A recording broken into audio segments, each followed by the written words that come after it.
So sa vlog natin ngayon ay ipapakita po natin ang mga katakot-takot na eksena sa pag-atake po ng Israel sa isa sa malaking kampo ng Hamas. So sana mga sangkay payagan po tayo ni YouTube.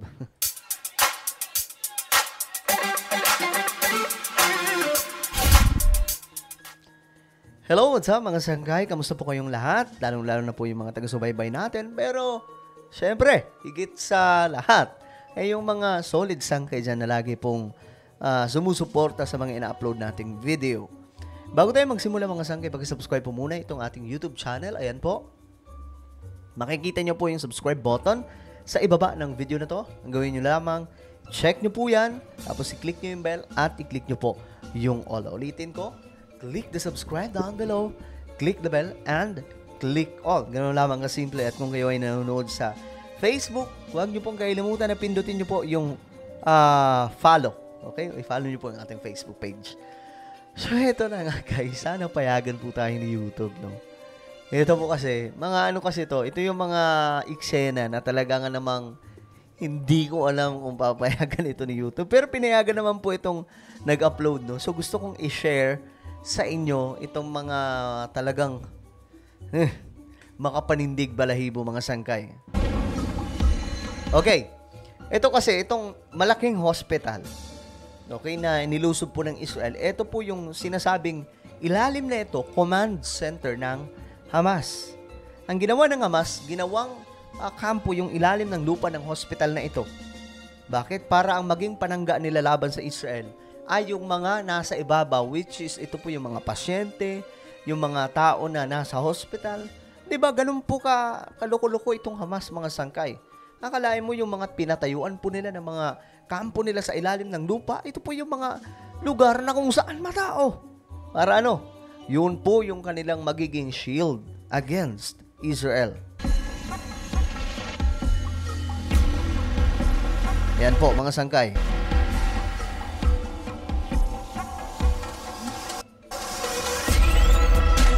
Grabe, no? Ayan na, yung mga vehicles ng Israel. Teka lang.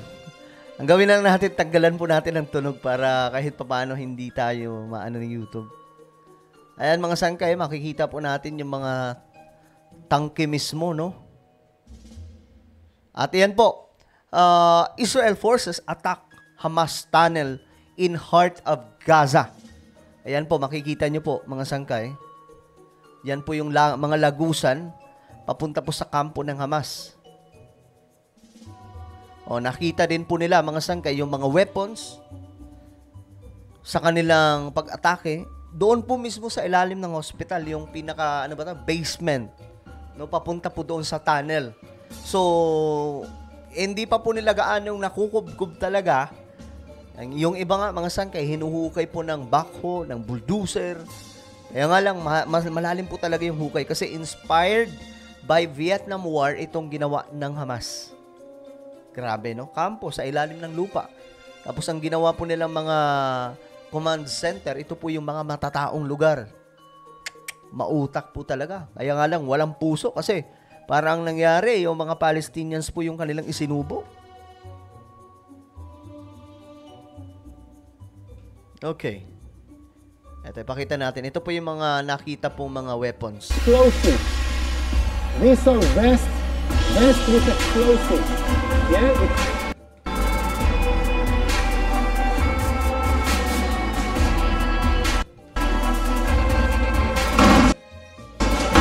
Okay, tingnan natin ang tunog. Ang Israel daw po ay magpipresent ng evidence ng Hamas. OPS under Al-Shifa.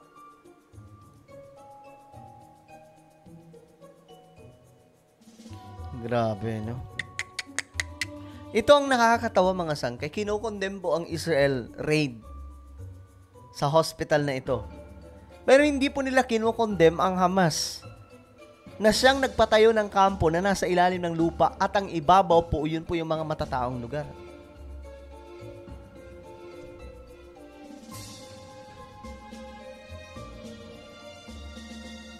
Mhm.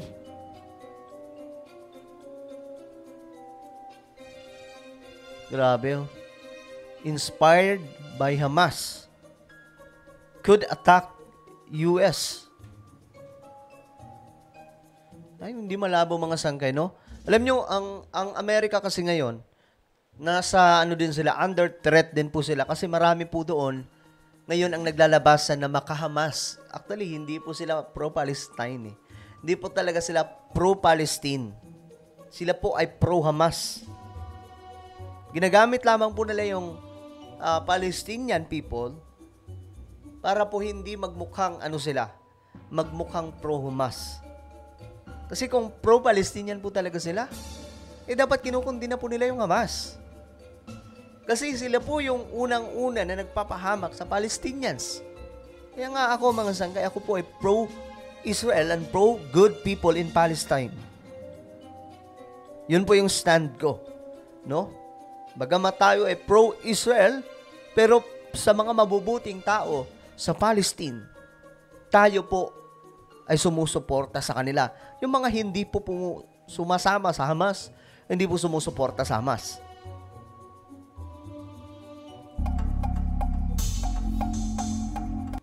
May ganito nang nangyayari mga sangkay, no? Pinapag-resign po yung Prime Minister ng Israel, ng opposition.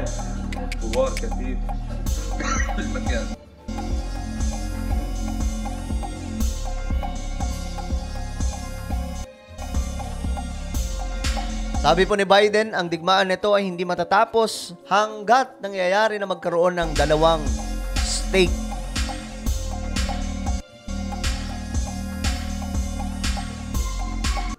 Grabe. Itong problema sa Hamas, mga sangkikita nyo. Israel and Hamas appear to be nearing. Ito pong mga hawak ng Hamas.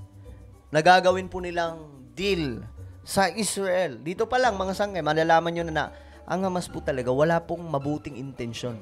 Kasi kung may mabuti silang intensyon dyan, bakit kailangan nila mandamay ng mga inosenteng tao?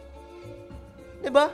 Yung mga nakikita nyo mga sangkay na natatamaan po ng Israel. Dude, Hamas ang nagpahamak sa kanila. Bakit? Yung mga tinatamaan ng rocket, doon po yung kampo ng Hamas sa ilalim ng lupa ay hindi naman po alam ng Israel forces na may mga tao talaga doon. So, natatamaan po sila. Ginawa po yan ng Hamas para ang mga Palestinians po yung maging shield nila. Grabing utak.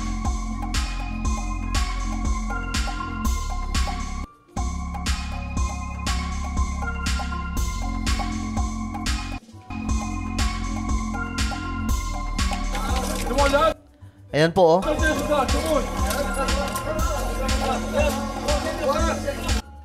Yan po, yung nakikita nyong area mga sangkay, ito po, ang ilalim po nito, di po natin kita, no?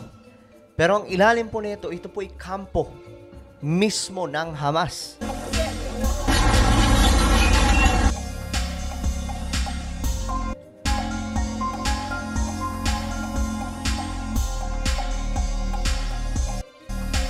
Ayan po, ang sinabi ng Germany, oh. Ang Germany ay nagsasuggest na ang UN mag-take control ng Gaza. Parang alam na po nila ang mangyayari kasi natatalo na po talaga itong Hamas. Ayan. Medyo sensitive to kaya tanggalan po natin ng tunog.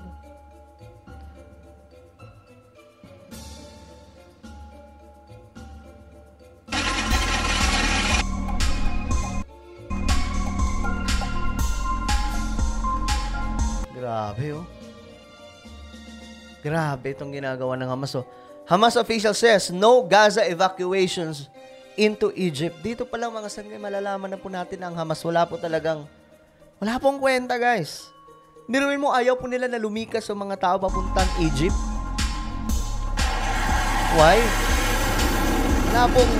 Wala pong sinasabi mga sangkay na itong Hamas ay wala pong puso sa Palestinians.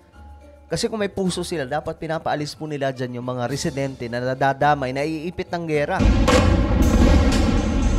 O yan po ang nangyayari mga sangkay, no? talagang winawasak na po ng Israel yung mga pinagkukutaan ng Hamas. Howard, lead it. Do it, Howard. Kawawa naman po yung mga inosenteng Palestinians. So,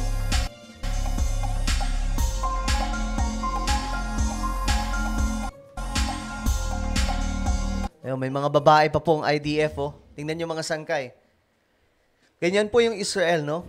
Mayroon pong mga babae na mga soldiers na matatapang po talaga yung kalooban nila para po ipaglaban yung kanilang bansa.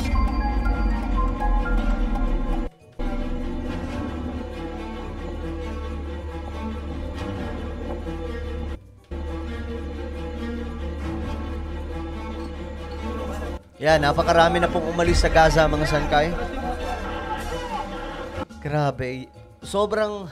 So, sana po umalis na po dyan sa sa north part ng Gaza itong Palestinians. So, yung mga natitira daw, marami na pong nagsa-ilisan talaga.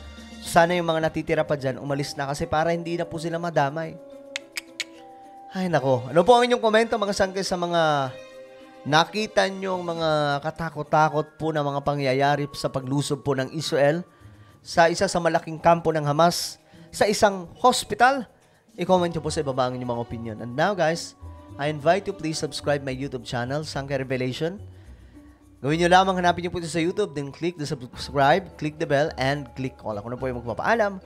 Hanggang sa muli, this is me, Sangkay Janjan. Palagi nyo pong tatandaan that Jesus loves you. God bless everyone.